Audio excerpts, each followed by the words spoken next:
다 같이 사도신경으로 신앙 고백을 하면서 2026년 5월 31일 주일 예배를 드리겠습니다.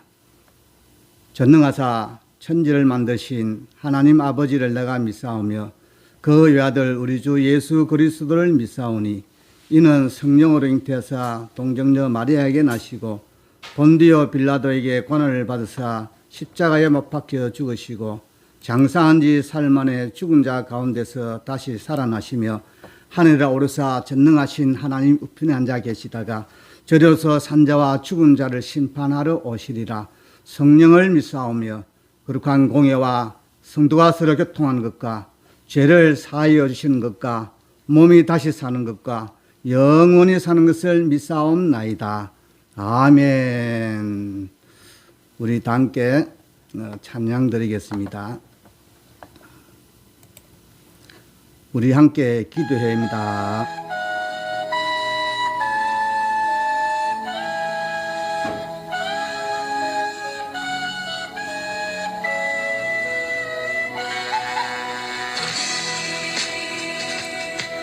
기도해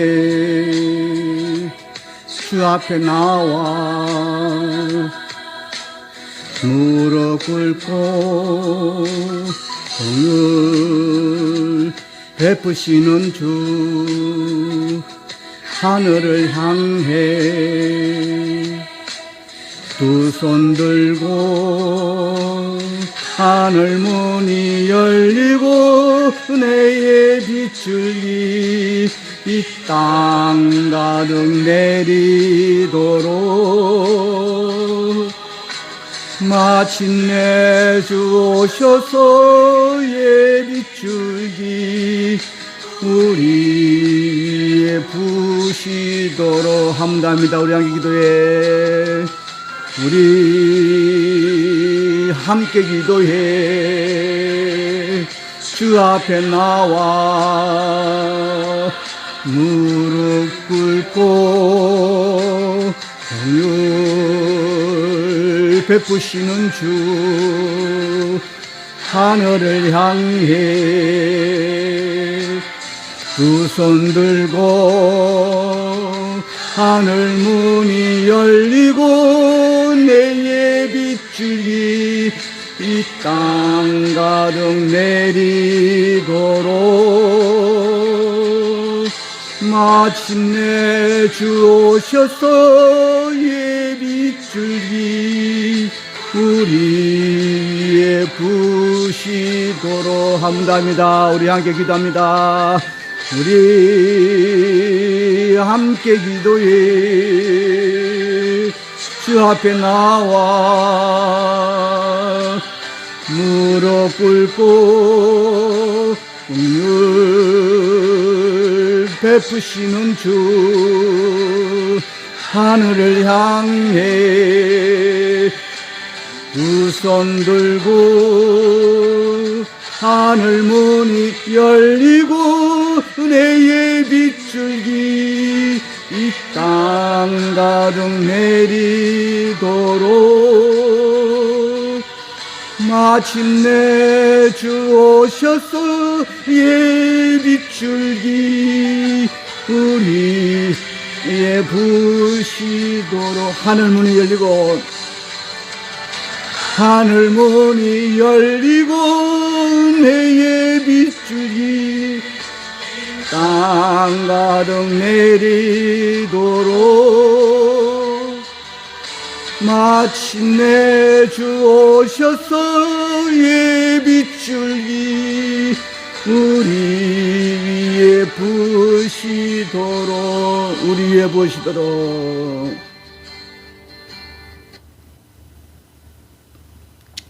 다 함께 기도하겠습니다. 인간의 생사복과 나라의 흥망성쇠를 주관하시는 하나님 아버지, 오늘도 주의 날에 주의 사랑이 우리를 격동하여 하나님 섬기는 이 자리로 저희들을 불러주시고 예배드리는 귀한 자리에 참여할 수 있도록 예배의 축복을 베풀어 주심을 감사합니다. 이 시간 우리 주님이 기뻐 받으실 만한 예배를 드리기 위하여 모든 것을 다 뒤로 제치고 주님 앞에 달려 나왔습니다. 우리의 이 예배가 땅에 떨어지지 않고 내 심령이 하나님 보좌와 하나가 되게 하여 주시고 이 예배가 하늘 보좌를 흔드는 예배가 되게 하여 주시고 오늘도 이 예배를 통하여 임하는 축복이 이 자리에 넘치게 하여 주시옵소서. 하나님 말씀이 우리 손에 있다는 것이 얼마나 감사한지요. 우리에게 성경 한 권을 주신 것을 감사합니다. 그러나 성령으로 기록한 말씀을 누가 감히 깨달을 수 있으며 가르칠 자가 있겠습니까? 깨달을 자도 가르칠 자도 없습니다. 오직 성령님이 열어주시야 무슨 뜻인지 알 수 있사오니 말씀을 주신 우리 아버지가 열어주시고 영의 눈을 열어주시고 마음도 열어주시고 엠마오로 내려가던 두 제자에게 성경까지 열어주셨던 것처럼 똑같은 일을 이 예배에 참석한 주의 백성들에게도 그렇게 하여 주시옵소서. 부활 후 40일 동안 이 땅에 계시면서 성경을 풀어주시기를 좋아하시던 주님, 자들에게 시간 나타나셔서 성경을 풀어주시되 모세의 글로부터 시작하여 시편과 선지자의 글에 이르기까지 가슴이 뜨겁도록 성경을 풀어주셨던 주님, 오늘도 닫혀진 성경이 저희들을 향하여 활짝 풀려주실도록 하늘문을 열어 주시옵소서. 한마디를 들으면 10마디 100마디를 깨달아 알 수 있도록 축복하여 주시옵소서. 모든 어둠이 예수 이름으로 물러가게 하여 주시고 악한 원수 마귀는 한 길로 왔다가 7길로 쫓겨나게 하여 주시옵소서. 한 번밖에 살 수 없는 인생, 이 세상에서 후회 없는 삶을 살아서 우리 아버지 앞에 설 때에 잘했다 칭찬받게 하여 주시고 메시아의 나라에서 많은 멸관 받게 하여 주시고 우리 모든 성도들이 10골 다스리는 권세를 누리게 하여 주시옵소서. 한 주간도 하나님의 온전하신 뜻을 이루어 주실 줄 믿고 감사하며 다시 오실 예수 그리스도의 이름으로 간절히 축복하며 기도합니다. 아멘. 오늘 하나님이 우리에게 주신 말씀 마태복음 19장 4절부터 6절을 찾아서 다 같이 큰 소리로 읽겠습니다. 다 찾으면 아멘. 시작.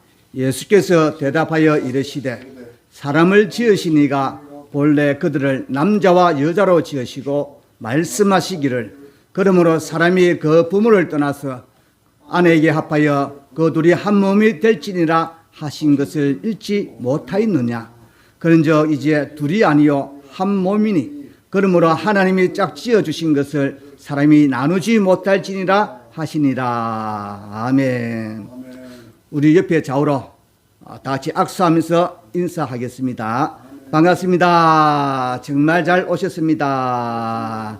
또 앞들합니다. 하나님은 당신을 사랑하십니다.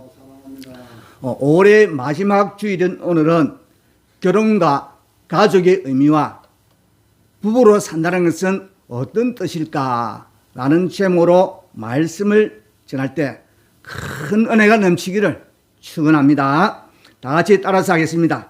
결혼과 가족의 의미와 부부로 산다는 것은 어떤 뜻일까? 또 우리 옆에 좌우로 물어보십시다. 너는 결혼과 가족이라는 의미를 아느냐? 또 앞뒤로 하겠습니다. 너는 부부로 산다는 것은 무슨 뜻인지 아느냐?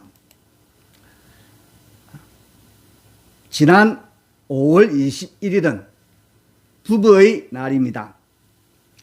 가정의 달인 5월에 둘이서로 결혼해서 하나의 부부로 성장하게 된다는 뜻으로 제정되었습니다. 이것은 지난 1995년 경남 창원에 살았던 권제도 목사님 부부가 부부의 화합과 가정의 소중함을 일깨우자는 취지로 우리나라에서 처음으로 21일로 정했습니다.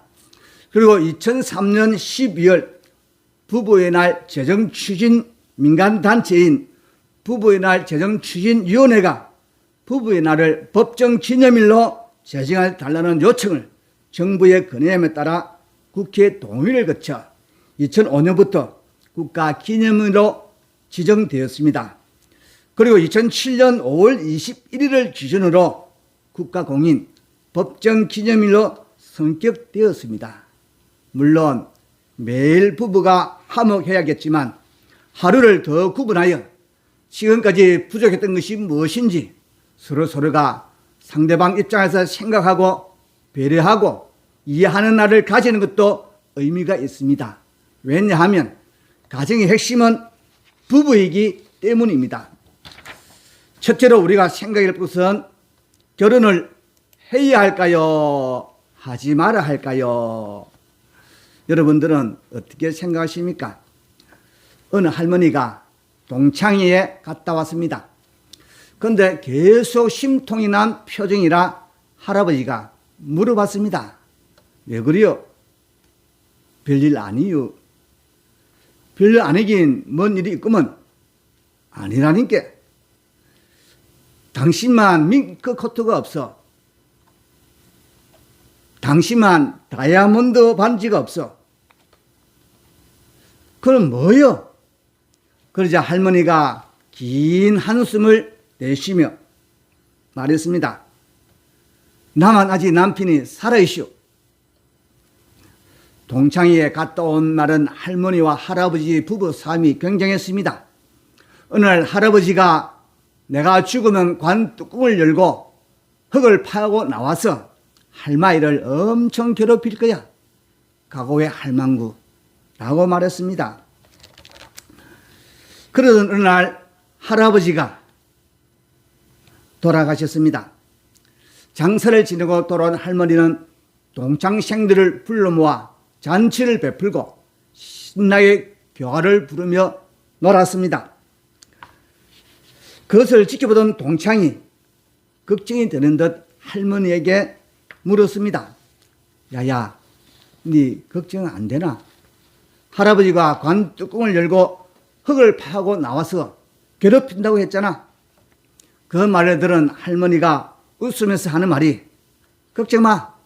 그럴 줄 알고 내가 관을 거꾸로 뒤집어서 묻어서 아마 지금쯤 땅속을 계속 파고 있을 거야. 라고 말을 했습니다. 예전에 외신에서 본 내용입니다.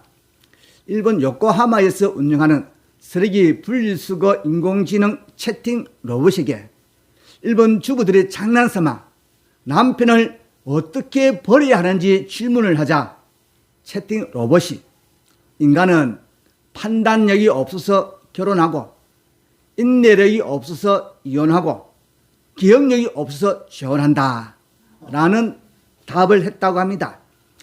여기서 서로가 인내심이 필요하다는 말에는 공감이 가지만 정말 판단력이 부족하여 결혼하는 것일까요?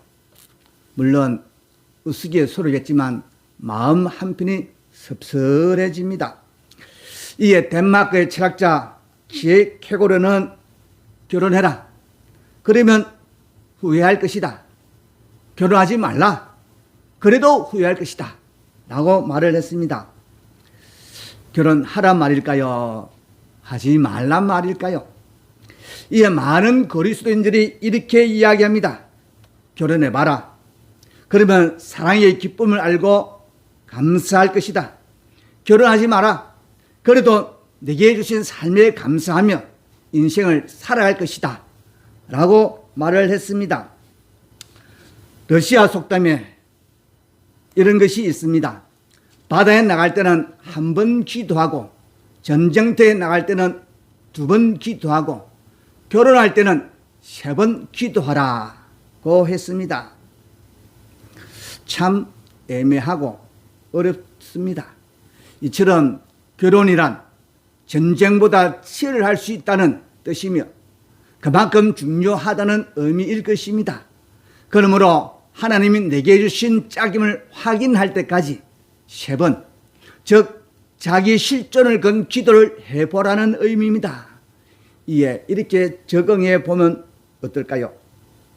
상대방을 좋아하는 감정이 생기면 1번 기도하고 사랑하는 마음이 생길 때는 2번 기도하고 평생 짝으로 생각해도 좋을지 그때는 3번 기도하는 것으로 말입니다. 물론 그 이후로도 평생 동안 기도하면서 살아야 합니다. 이는 조선의 유교적 바탕으로 일륜지 대사라고 하는 것처럼 말입니다. 결혼은 인간이 살아가는 데 있어서 치르게 되는 큰 일이며 인류는 부자, 부부, 군신, 부모, 장유유수처럼 꼭 지켜야 할 도리처럼 생각해야 할 부분도 고려해야 할 부분도 많습니다. 이에 많은 이들이 결혼이란 무엇일까? 반드시 해야 하는 것일까? 결혼의 가부장 제도는 적합한 것일까? 남자는 여자보다 우월한 존재일까? 정말 여자는 열등한 존재여서 남자에게 종속돼 살아야 하는가? 부부의 사랑이 흔들리면 계속 유지하는 것보다는 이혼으로 끝내는 것이 나은 것일까? 등등 수많은 질문을 하며 살아갑니다. 불교에서는 부부는 전생의 원수였다고 합니다. 그만큼 부부 생활은 어렵다는 뜻입니다. 결혼한 사람이면 알겠지만 남자와 여자가 함께 산다는 것은 결코 쉽지 않습니다. 남자는 여자가 되어 보기 전에는 아내를 완전히 이해한다는 것은 불가능하고, 여자도 남자가 되어 보기 전에는 남편을 완전히 이해하는 것이 불가능하기 때문입니다. 결혼은 인생의 중요한 결정입니다. 세 번의 기도와 기쁜 생각으로 하나님 주신 짝을 만나 행복한 가정을 이루시기를 축복합니다. 성경 창세기 2장 18절을 찾아서 다 같이 큰 소리로 읽겠습니다. 다 찾으면 아멘. 시작. 여호와 하나님이 이르시되 사람이 혼자 사는 것이 좋지 아니하니 내가 그를 위하여 돕는 배필을 지으리라 하시니라. 여기 말씀 보면 남자를 돕는 목적으로 여자를 창조했습니다. 여자의 창조 목적은 남자를 돕는 것인데, 여기서 돕는 이라는 말은 히브리어로 에제르입니다. 부부 관계에서 이 에제르를 사용했다는 것은 남편은 하나님과 같은 존재라는 것이며 아내는 하늘의 존재라는 것입니다. 다시 말하면 아내는 하나님이 보내준 천사라는 의미를 가지고 있습니다. 남편과 아내의 관계는 하나님과 천사의 관계와 같은 것입니다.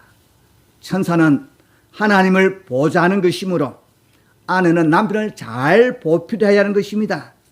그렇게 하지 않으려면 여자는 남자와 결혼을 하지 말아야 할 것입니다. 여자들은 그럴 자신이 없으면 결혼하지 마시길 바랍니다. 결혼이니 이혼이니 이런 말은 생각조차 하지 말아야 하며 입 밖에도 내지 말아야 합니다. 스탕달은 사랑에는 한 가지 방법밖에 없다. 그것을 사랑하는 사람을 행복하게 만드는 것이다. 사랑은 한 가지 법칙밖에 없다. 성경 또 찾아보시겠습니다. 잠언 15장 17절 말씀을 찾아서 다 같이 큰 소리로 읽겠습니다. 다 찾았으면 아멘. 시작. 채소를 먹이며 서로 사랑하는 것이 살찐 소를 먹으며 서로 미워하는 것보다 나으니라. 이 말씀을 역으로 바꾸면 살찐 소를 먹으며 서로 미워하는 것보다 채소를 먹으며 서로 사랑하는 것이 낫다. 그런 뜻입니다.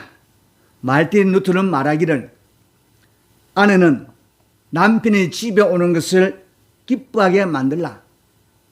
남편은 아내가 남편이 떠나는 것을 서운해하게 만들어라 라고 말을 했습니다. 사랑하는 성도들이여, 모스 솔라라는 말을 아십니까? 중세시대 폴란드 엘릭 왕이 나라를 다스린 때의 일입니다. 폴란드인들에게 존경받는 바사 공작이 반역죄를 범했다는 혐의로 재판을 받고 종신형을 선고받았습니다. 억울하게도 자신의 남편이 종신형에 처했음을 알게 된 카타리나는 집에서 머물 수가 없었습니다. 카타리나는 자신의 목숨을 내놓고 에릭 왕을 찾아갔습니다. 카타리나는 왕에게 자신도 남편과 함께 감옥에서 종신형을 받게 해달라고 간청했습니다. 에릭 왕이 말했습니다. 부인, 종신형의 뜻을 모르고 한번 감옥에 갇히면 다시는 빛나는 햇빛도 아름다운 하늘도 볼 수 없음을 의미하고, 그리고 부인의 남편은 더 이상 공작이 아니요, 그는 반역죄인이며 평범한 평민일 뿐이요, 그런데도 내게 부탁을 하는 것이요. 카타리나는 왕에게 무릎을 꿇고 담담하게 대답했습니다. 폐하, 알고 있습니다. 하지만 유죄든 무죄든 공작이든 죄수든 그는 언제까지나 제 남편입니다. 왕이 다시 카타리나 부인에게 말했습니다. 하지만 부인은 더 이상 부부의 인연에 연연할 필요가 없지 않소. 누구도 당신에게 죄를 물을 사람은 없어. 남편은 죄인이지만 당신은 자유요. 그것을 포기하겠단 말이요. 에릭 왕은 어떻게 하든 이 아름다운 부인을 설득해 집으로 돌려보내고 싶었습니다. 그러나 그녀는 막무가내였습니다. 마침내 그녀는 손가락에 끼고 있던 반지를 꺼내 왕 앞에 내어놓았습니다. 그리고는 이렇게 말했습니다. 이 반지에는 라틴어로 두 마디가 새겨져 있습니다. 모스 솔라, 우리말로 하면 죽음이 우리를 갈라놓을 때까지. 남편이 종신형을 받았어도 남편은 저와 함께 영원히 한 몸입니다. 결혼식 때의 약속은 변하지 않습니다. 저를 감옥에 함께 넣어주십시오. 우리는 죽을 때까지 한 몸입니다. 카타리나는 남편과의 약속을 저버릴 수 없었습니다. 결국 카타리나는 남편과 함께 감옥에 투옥되었습니다. 감옥의 한 방에서 남편과 같이 지냈습니다. 이후 에릭 왕이 죽고 나서야 이 가련하지만 사랑으로 뭉쳐진 아름다운 부부는 석방되었습니다. 무려 17년 만이었습니다. 카타리나는 결혼 때 남편과 맺은 약속을 감옥에서의 고된 삶으로 지켜냈습니다. 그녀의 아름다운 사랑은 스스로의 자유와 영화를 포기할 만큼 진실되고 아름다웠습니다. 오늘 본문 말씀을 찾아서 다시 한번 큰 소리로 읽겠습니다. 다 찾았으면 아멘. 시작. 예수께서 대답하여 이르시되 사람을 지으신 이가 본래 그들을 남자와 여자로 지으시고 말씀하시기를 그러므로 사람이 그 부모를 떠나서 아내에게 합하여 그 둘이 한 몸이 될지니라 하신 것을 읽지 못하였느냐. 그런즉 이제 둘이 아니요 한 몸이니 그러므로 하나님이 짝지어 주신 것을 사람이 나누지 못할지니라 하시니라. 아멘. 우리 찬송 한 장 하시겠습니다. 사철의 봄바람 불어있고. 다 함께 우리 찬양하시겠습니다.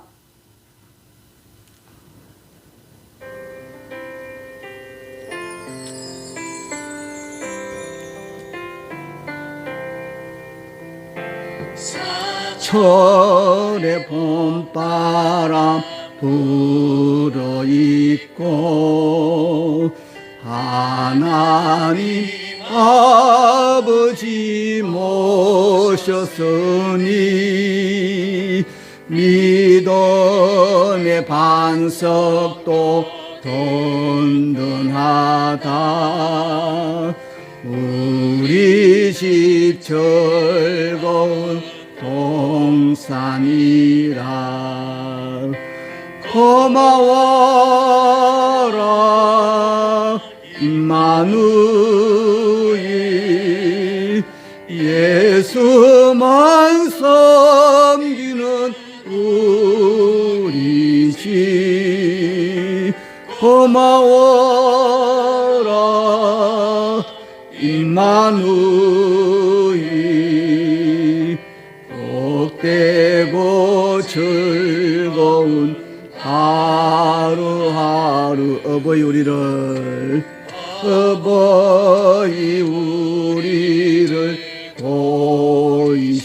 보이시고 동기들 사랑에 뭉쳐있고 기쁨과 서름도 같이 하니 한간에 처가도 천국이라 고마워라 임마누이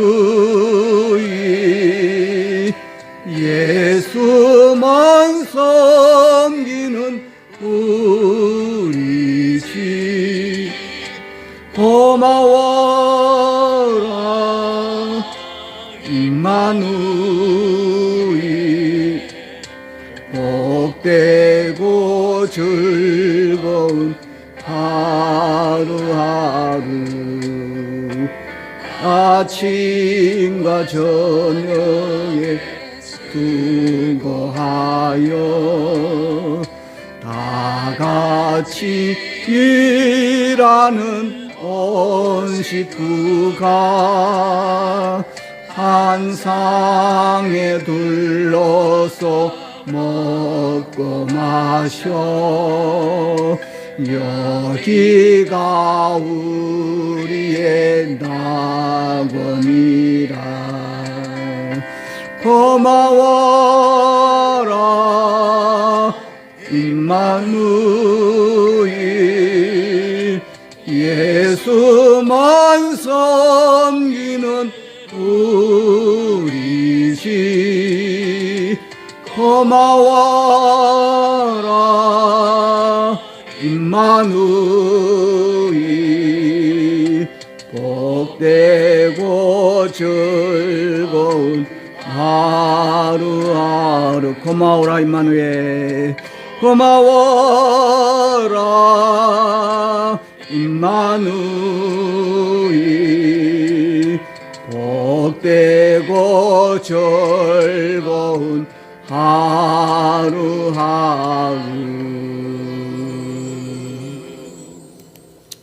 둘째로 가족이란 무엇일까요? 우리는 삶의 시작과 끝을 가족과 함께하며 이 가족이 때로는 힘이 되기도 하고 무거운 짐으로 다가오기도 합니다. 그리고 복이기도 하고 왼수이기도 합니다. 톨스토이는 그의 소설 안나 카레니나에서 말하기를 행복한 가정은 모두 비슷한 이유로 행복하고 불행한 가정은 모두 제각각 다른 이유로 불행하다라고 말을 했습니다. 가족이란 사전적 의미로는 혼인으로 맺어진 부부를 중심으로 한 친족 구성원이지만 가족이라는 말에는 단순하게는 표현하지 못할 여러 가지 의미가 내포되어 있습니다. 일단 가장 사랑하는 사람들이고 항상 곁에 있어주는 사람들입니다. 그러니까 바로 곁에는 없더라도 곁에 있는 것처럼 든든하고 힘이 되어주는 사람들입니다. 나의 고통을 대신 받아줄 수 있는 사람은 아무도 없지만 가족은 삭막한 사람들 틈에서 깨어지고 상처받고 쓰러지고 돌아온 나의 고통을 이해해주고 위로해주는 가장 든든한 버팀목입니다. 한자에서도 알 수 있듯이 식구이라는 의미는 같이 밥을 먹는 사이라는 뜻이고 가족이라는 단어의 한자를 풀이해 보면 가라는 것은 간머리 진면 안에 돼지 씨를 키우는 것이고 족은 무리족 씨의 개념이 강합니다. 나중에는 이것이 점점 더 확대되어 결례도 되지만 옛날에는 보통 100가구 정도를 부족이라고 했습니다. 가족은 작게는 내 집 둘레에 울타리를 쳐서 삼짐승과 들짐승으로부터 보호할 수 있는 개념이며, 부족은 마을 전체를 보호하는 울타리의 개념입니다. 그래서 울 이꼴 우리 이런 말이 생겨나지 않았겠습니까? 우리가 자주 사용하지요. 우리 가족, 우리 마을, 우리 나라, 우리라는 표현을 우리는 자주 씁니다. 그러면 이 가족이라는 단어의 어원은 무엇이겠습니까? 영어에서 가정을 뜻하는 단어 패밀리는 원래 하인이나 노예를 뜻하는 라틴어 파물루스에서 유래했습니다. 이 한 집안, 즉 가족과 하인을 포함하는 개념인데, 그것을 의미하는 라틴어 파밀리아, 그리고 중세 영어에서는 파밀리를 거쳐 현재의 가족, 동거 여부를 불문하고 혈연으로 맺어진 관계를 뜻하는 패밀리가 되었습니다. 그런데 이 가정을 뜻하는 영문 표기인 패밀리어는 아버지, 파더, F, 그리고 and의 A, 어머니, mother, M, 나, I, love, 사랑의 I, 그 L, 그리고 you, 당신, 이 5개의 단어의 첫 글자를 이어서 만들어진 것이라고 합니다. 즉 가정이란 아버지, 어머니, 나는 당신을 사랑합니다, 나는 가족 구성 간의 깊은 사랑과 신뢰의 의미를 담고 있는 단어인 것입니다. 예로부터 가화 만사성, 수신제가 치구 평천하라고 했습니다. 즉 가정이 화목하고 바로 세워져야 바깥 일도 잘 풀게 된다는 것이며, 이는 곧 가정이 세상의 출발점이자 중심이 된다는 것입니다. 가정이 모여서 사회와 국가가 이루어지고, 가정의 유흥과 해체는 꼭 국가와 사회 곳곳에 유의가 되니 가정의 중요성은 이루 말할 수 없습니다. 요컨대 가정은 우리 사회의 가장 근본이 되는 조직으로서 가정이 불안하면 국가와 사회 전체가 흔들릴 수밖에 없는 것입니다. 1852년 4월 10일 한 미국인이 알제리에서 죽어서 튀니지에 매장되었습니다. 그로부터 31년이 흐른 뒤에 미국은 이 사람의 시체를 가족이 위하여 군함을 파견했습니다. 마침내 그의 시신을 실은 군함이 1883년 3월 23일 누이게에 도착했을 때 수많은 국민들이 나와 모자를 벗고 조용한 기국에 한영과 조의를 포했다고 합니다. 군함대가 동원되었고 축포가 울렸으며 모든 깃발은 조기로 나부꼈습니다. 그의 시체는 특별 열차편으로 워싱턴에 옮겨졌고 의회가 소집되었으며 대통령을 비롯한 국무위원들, 상하원 의원들, 그리고 모든 고위 관리들이 그를 추모했습니다. 이 사람은 과연 누구일까요? 위대한 군인, 장군, 과학자, 아니면 위대한 정치인? 아닙니다. 아마도 여러분 중에 그의 이름을 아는 분은 그리 많지 않을 것입니다. 그러나 즐거운 곳에서는 날 오라 하여도 이렇게 시작되는 이 노래는 잘 알고 있을 겁니다. 홈 스위트 홈. 우리나라에서는 즐거운 나의 집, 그렇게 번역해서 부르고 있습니다. 그 사람은 바로 존 하워드 페인입니다. 왜 그 사람을 미국의 전 국민이 추모하며 사랑을 표현했을까요? 그는 가정과 나라의 소중함, 전 미국인들에게 일깨워준 사람이기 때문이었습니다. 그의 노래는 가정과 나라의 소중함에 대하여 너무나도 잘 나타내주고 있습니다. 즐거운 곳에서는 날 오라 하여도 내 쉴 곳은 작은 집 내 집뿐이니 내 나라 내 기쁨 길이 싣고도 꽃피고 세우는 내 집뿐이니 오 사랑 나의 집 즐거운 나의 벗 내 집뿐이니 고요한 밤 달빛소 창 앞에 흐르면 내 푸른 꿈길도 내 잊지 못해 저 맑은 바람아 가을이 어디뇨 벌레 오는 곳에 아기 별들에 오 사랑 나의 집 즐거운 나의 벗 내 집뿐이니 하나님께서 선물로 주신 내 집 사랑하는 내 가족 내 친구 내 나라의 소중함과 축복을 회복하고 누리는 올해 가정의 달이 되기를 바랍니다. 가정의 달 올해 아버지 어머니에게 사랑한다는 말을 꼭 해보세요. 여러분들 가정에 파더 앤드 마더 I love you가 늘 함께 하시기를 바랍니다. 우리 한번 이 찬양 이 노래 다 같이 한번 불러보도록 하겠습니다. 즐거운 나의 집입니다.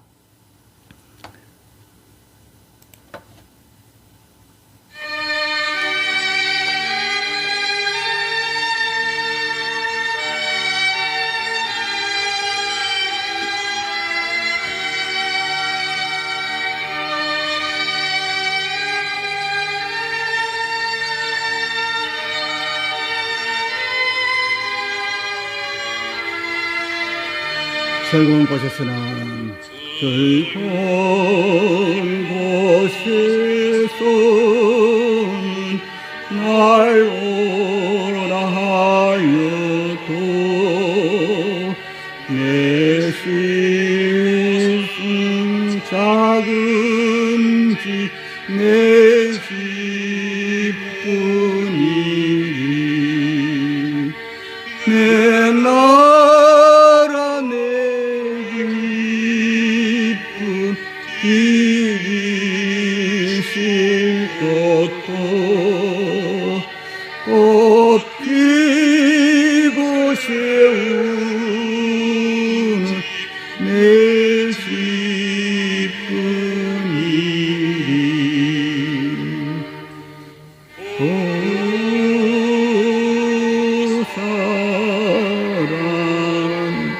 나의 집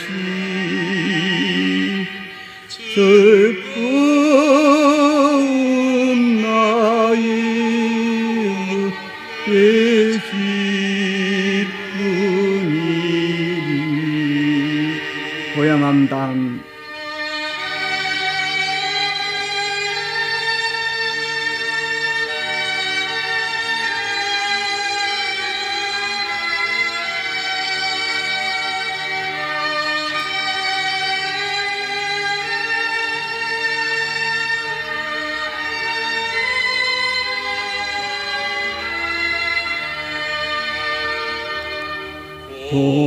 고요한 밤 달빛도 창 앞에 흐르며 내 푸른 꿈길로 내 잊지 못하리 저 밤은 가을이 어디며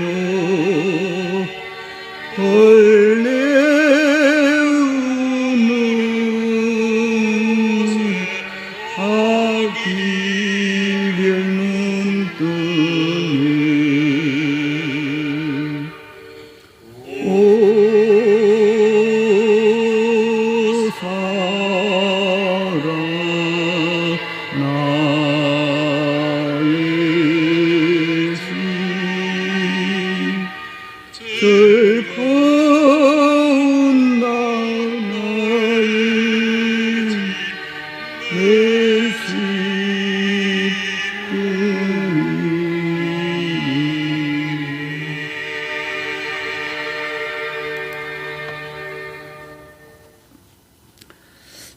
세 번째로 부로 산다는 것은 무엇을 의미할까요? 어느 부부의 이야기예요. 부부가 산다는 것이 무엇인가를 알려주는 슬프면서도 감동적인 이야기가 있습니다. 결혼 30년 차인 이 부부는 합의 이혼을 했습니다.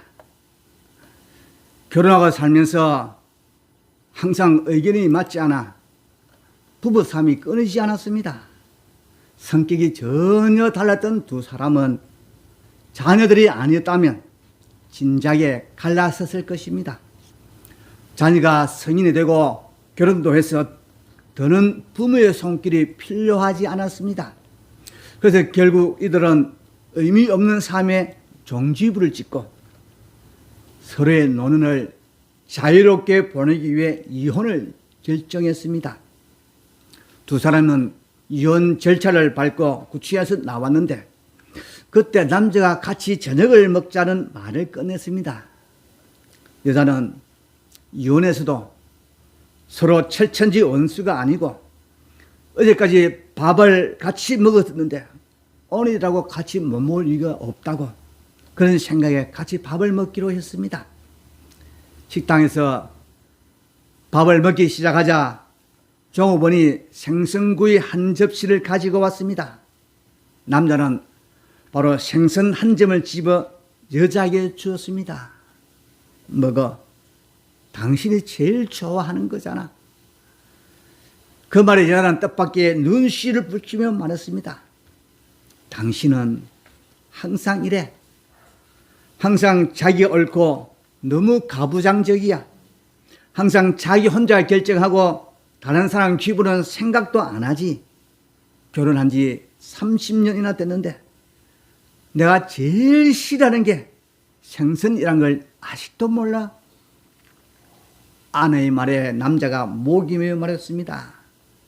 당신은 항상 당신을 생각하는 내 마음을 몰라. 나는 언제나 어떻게 하면 당신을 기쁘게 할 수 있을까 생각한단 말이야. 항상 당신에게 제일 좋은 것을 주고 싶어서 알아. 남편의 말에 아내가 대꾸했습니다. 내가 제일 좋아하는 게 생선구이가 아니고 생선탕이야. 이처럼 서로를 깊게 사랑했던 두 사람은 서로의 문제를 이해하기에 헤어졌습니다. 사랑이 문제일까요? 아니면 결혼이 문제일까요?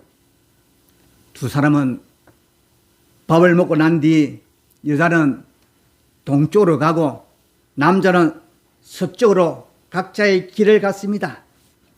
그들은 서로 후회하게 될까 봐 한 달 동안 서로 전화를 하지 않기로 약속했습니다. 남자가 버스를 타고 두 정류장을 지났을 때 핸드폰이 울렸습니다. 아내의 전화였습니다. 그는 조금 망설이다 전화를 받지 않았습니다. 남자는 집에 돌아와 밤새워 뒤척이며 잠을 이루지 못했습니다. 폐부 깊숙이 통증이 밀려와 그를 괴롭혔기 때문입니다. 남자는 계속 고민을 하다 결국 고통을 삼키며 갓 이혼한 아내에게 전화를 걸었습니다. 자신이 속으로 얼마나 후회하고 있는지 말하고 싶었습니다. 하지만 아내는 전화를 받지 않았습니다. 다시 몇 번 전화를 계속하니 결국 상대방이 전화를 받았습니다. 그런데 들려오는 목소리는 어떤 낯선 남자의 목소리였습니다. 여보세요? 남자의 마음이 무너지는 것 같았습니다. 헤어진 지 얼마나 됐다고 벌써 남자를 만나다니. 울컥해서 전화를 끊으려 할 때 그 낯선 남자가 말했습니다. 실례합니다만 이 여자분 남편 되시나요? 핸드폰에 남편이라 되어 있네요. 네, 제가 남편입니다만 누구세요? 남자의 말에는 저기가 묻어났습니다. 아, 저는 땡땡병원 의사인데요. 여기로 빨리 오셔야겠어요. 부인께서 어제 교통사고를 당하셔서 지금 응급처치 중입니다. 그 말에 남자는 벼락을 맞은 듯 놀라 손살같이 병원을 달려갔습니다. 여자는 남자와 헤어진 지 얼마 되지 않아 멍하니 건널목을 건너다 차에 치인 것이었습니다. 그녀는 의식을 잃기 전에 남편에게 전화를 했지만 남자가 받지 않았던 것입니다. 의사 선생님, 저희 아내는 어떻게 된 건가요? 제발 좀 살려주세요. 무릎에도 꿇으려면 꿇겠습니다. 남자는 이렇게 말하며 의사 앞에 무릎을 꿇었습니다. 의사는 황급히 남자를 일으키며 최선을 다하는 중입니다. 지금 수술 중인데 머리에 심한 충격을 받아 깨어난다고 해도 식물인간이 될 가능성이 큽니다. 마음의 준비를 하셔야겠습니다. 라고 말했습니다. 남자는 텅 빈 병원 복도에서 초조하게 왔다 갔다 하며 수술이 끝나기를 기다렸습니다. 만약 아내가 죽으면 나는 어떻게 하지? 어떻게 나라는 인간을 용서할 수 있을까? 라고 남자는 생각했습니다. 응급실에 불이 꺼지고 의사들이 무거운 표정으로 수술실에서 나와 남자에게 다가왔습니다. 최선을 다했지만 아내분은 내일 아침을 넘기지 못할 것 같습니다. 들어와서 보세요. 남자는 자신이 잘난 자존심 때문에 사랑하는 사람의 상처를 안고 죽게 됐다는 생각에 비통해하며 병실로 들어섰습니다. 침대에 누워있는 아내는 본래의 모습을 찾아볼 수 없을 만큼 눈과 입만 나온 채 얼굴이 온통 붕괴로 감겨 있었습니다. 그 모습이 마음이 찢어지는 듯 했습니다. 남자는 침대 앞으로 다가가 말했습니다. 여보, 내가 너무 늦었지. 말을 채 끝나기도 전에 눈물이 쏟아졌습니다. 여자의 손을 잡으려 할 때 남자는 놀랍게도 여자의 눈이 젖어 있는 것을 발견했습니다. 두 줄기의 눈물이 붕대를 적셨습니다. 여자의 입술은 뭔가를 말하고 싶은 것처럼 떨려 있습니다. 남자는 급히 귀를 대고 희미한 소리를 들었습니다. 나는 당신이 만든 면이 좋았어. 그리고 나는 당신을. 말이 끝나지 않았는데 여자 입은 움직이지 않았습니다. 여자는 이제 더 이상 이 세상 공기로 숨을 쉴 수 없게 되었습니다. 남자는 더는 자신의 감정을 누리지 못하고 펑펑 울었습니다. 눈물이 마를 정도로. 아내가 아직도 그 면 요리를 기억하다니. 그는 긴 결혼 생활 동안 딱 한 번 아내가 아팠을 때 면 요리를 만들어 준 적이 있었습니다. 하지만 정말 맛이 없었던 면이었는데 그것을 아내는 제일 맛있었다고 기억하고 있었습니다. 왜냐하면 남편이 직접 해준 요리였기 때문입니다.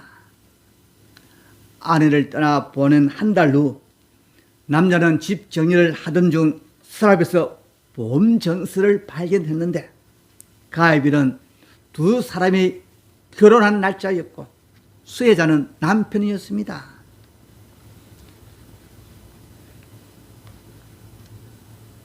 편지도 함께 발견됐는데 거기에는 이렇게 써졌습니다.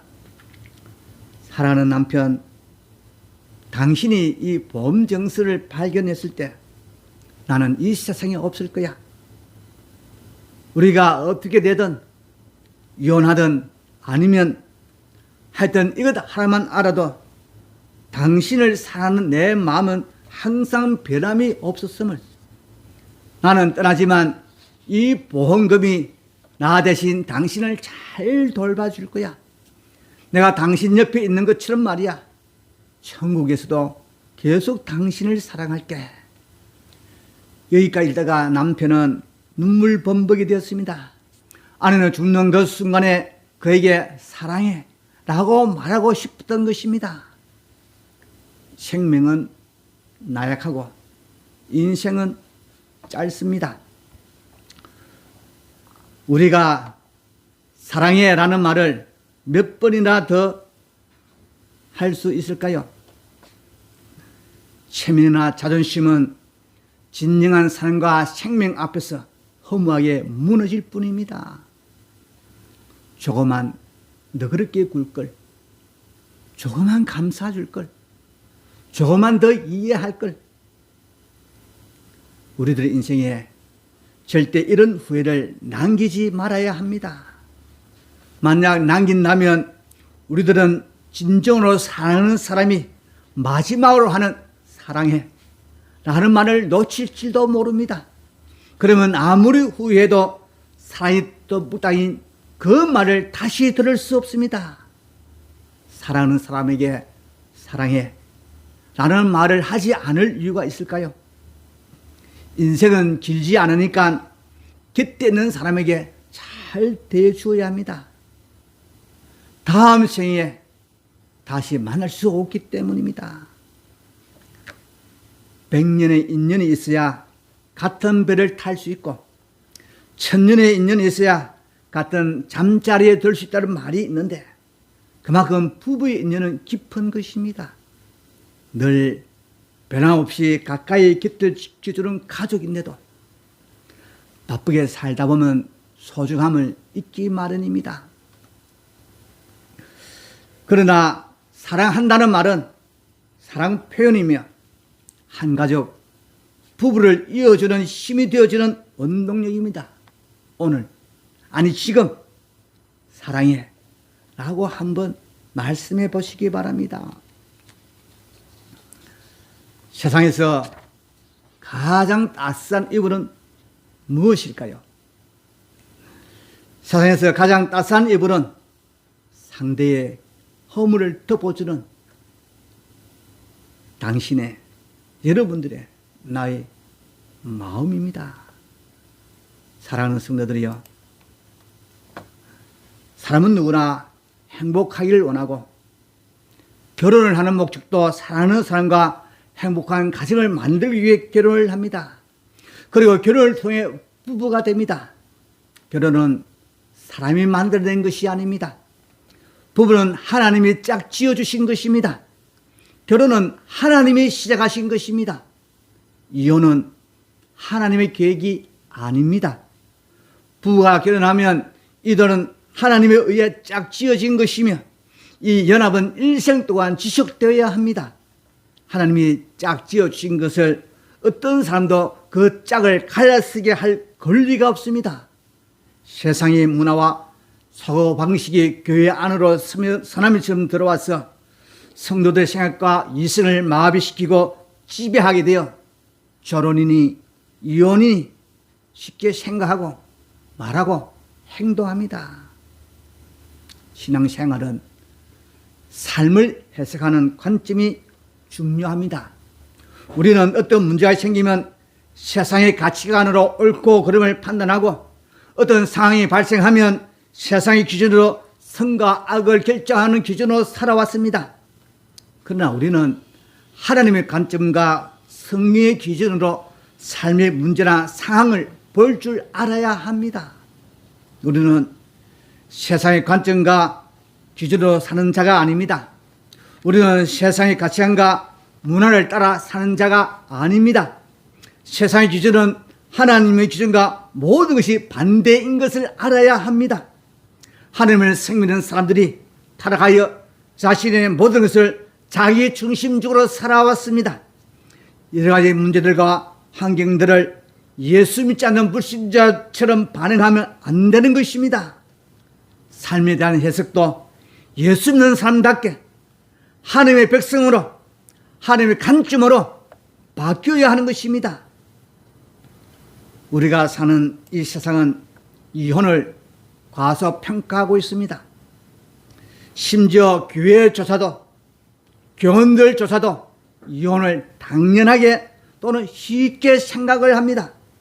이혼은 하나님께서 짝지어 주신 것을 사람이 완고하여 파괴하는 것입니다. 이혼은 혼인 당사자들이 제 멋대로 하나님이 죽음 위에는 영원히 계속하라고 하신 것을 의도적으로 끊어버리는 것입니다.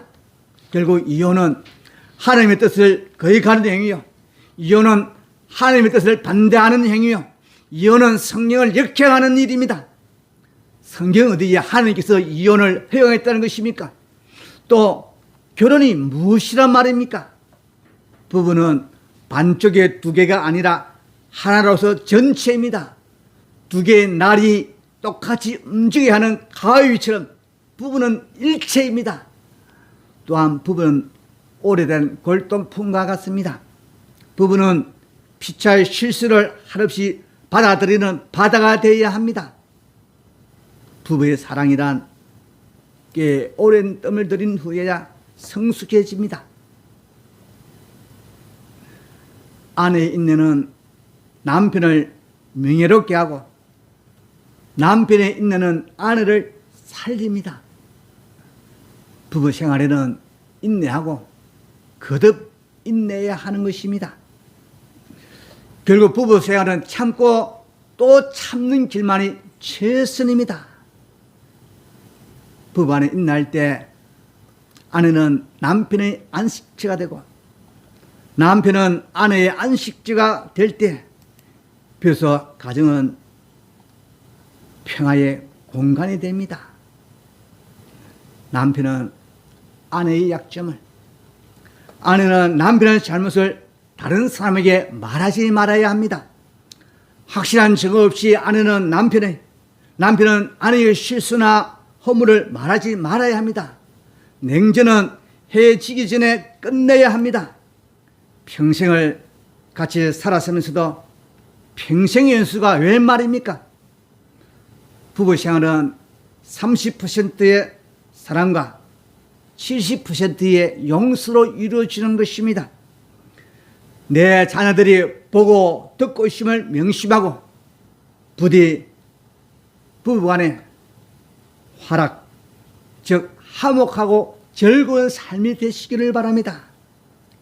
여러분들의 결혼을 사람의 완고함으로 깨뜨리지 말며 행복한 가정, 화목한 가족, 서로 사랑하는 부부로 살아가시기를 주의 이름으로 축원합니다. 할렐루야. 우리 다 함께 우리 축복성을 하도록 하겠습니다. 하나님, 이 가정을 축복하소서라는 곡입니다.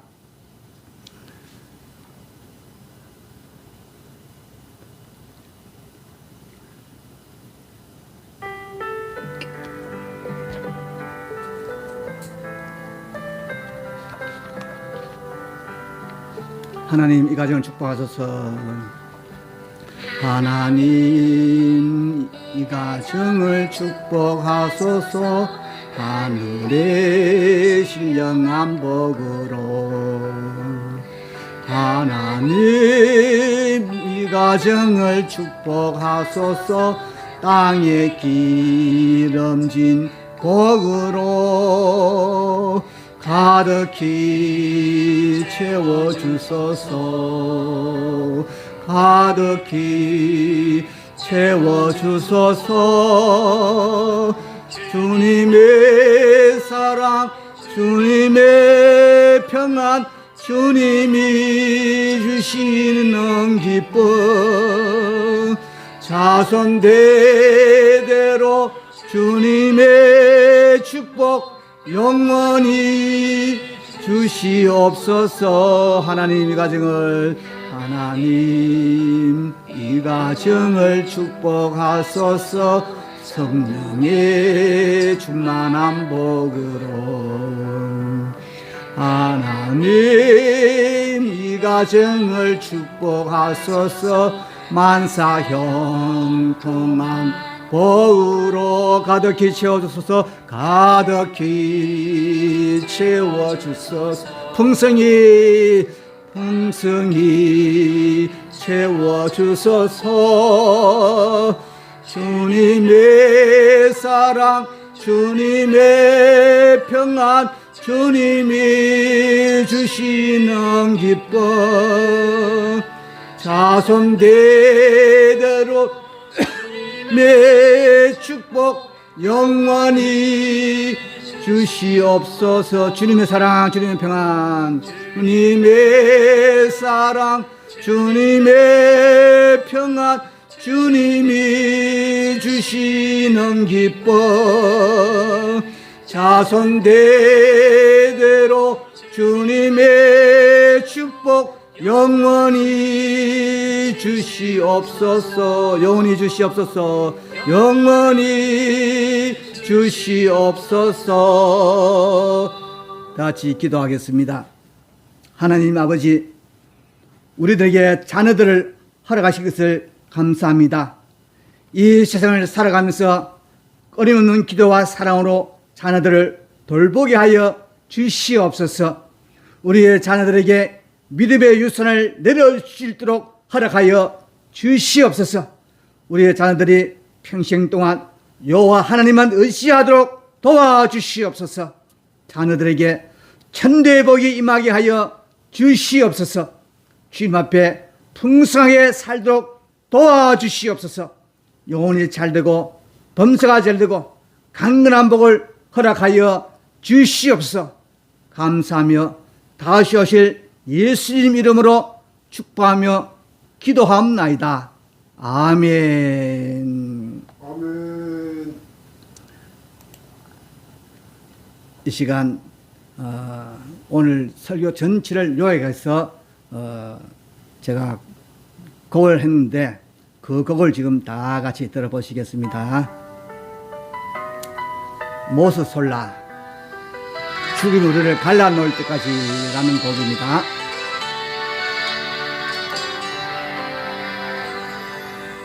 세 번의 기도 하나의 몸, 망망한 바다 앞에 한 번을 기도하고 치열한 전쟁터엔 두 번을 기도하듯 실전을 건 약속 위에 세 번을 기도하며 하늘이 맺어준 그 짝을 찾아가네. 외로운 반쪽 둘이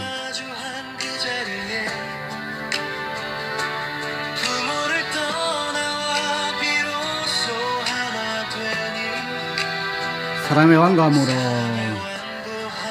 꽃이 나누랴. 하나님 짝 지으신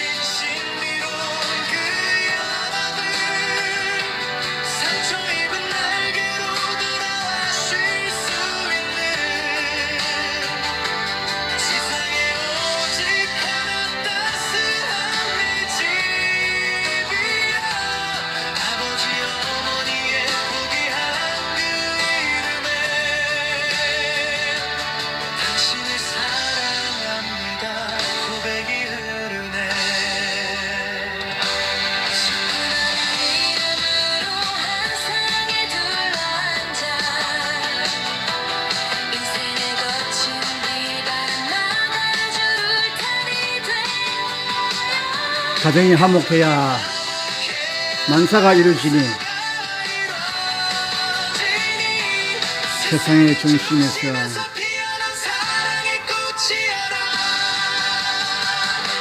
가장 좋은 것 주려다 생선구이에 밀던 어리석은 자존심은 눈물로 무너지고 맛없는 요리도 가장 맛있다 하던 그 애틋한 목소리 군대 속에 흐르네. 모서솔라 죽음이 갈라놓을 때까지.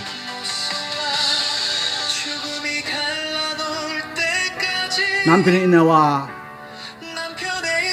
아내의 눈물 흘린 용서로 남은 삶 후회 없이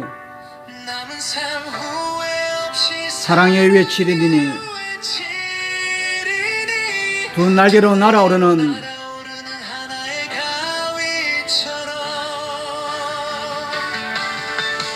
시절은 패밀리 요원 프리와 홈스위트 혼의 정서를 담아 지친 영혼이 돌아와 쉴 수 있는 가장 안전한 울타리로서의 가족을 그렸습니다. 생전은 감동적인 30년 차부부의 실화와 다탈이 나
이 땅을 지켜주셔서 우리 다 같이 부르겠습니다.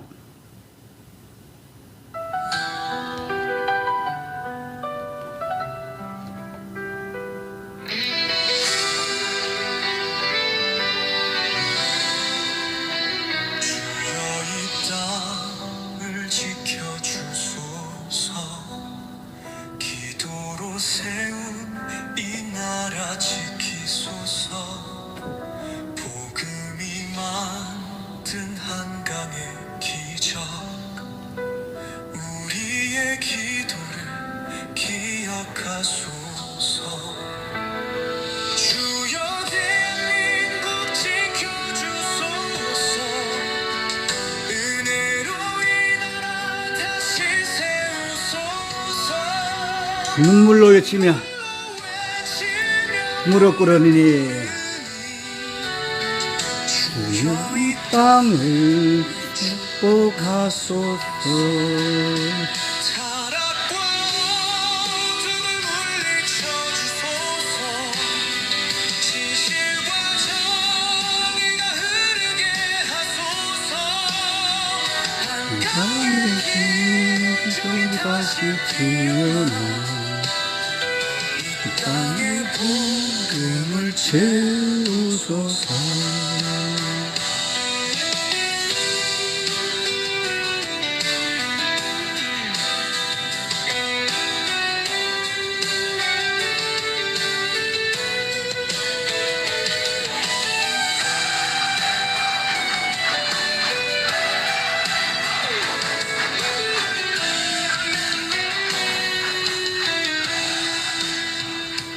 타락과 어둠을 물리쳐주소서. 진실과 정의를 흐르게 하소서. 양의 기념이 다시 피어나 땅의 복음을 채우소서. 한국 지켜주소서.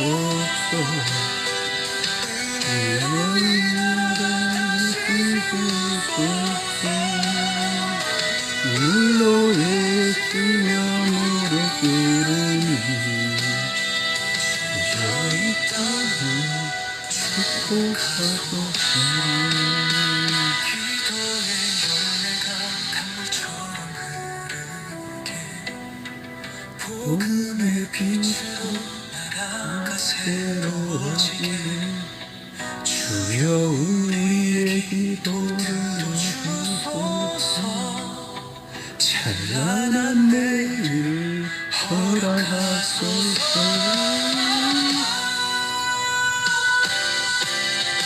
주여 대한민국 지켜주소서. 기도와 복음으로 다시 세우소서. 이름의 예수님의 이름을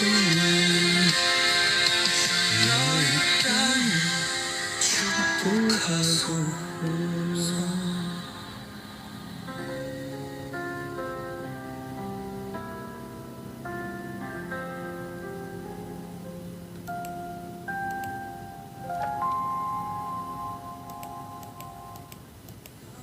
복음을 채우. 다 함께 축도드리겠습니다.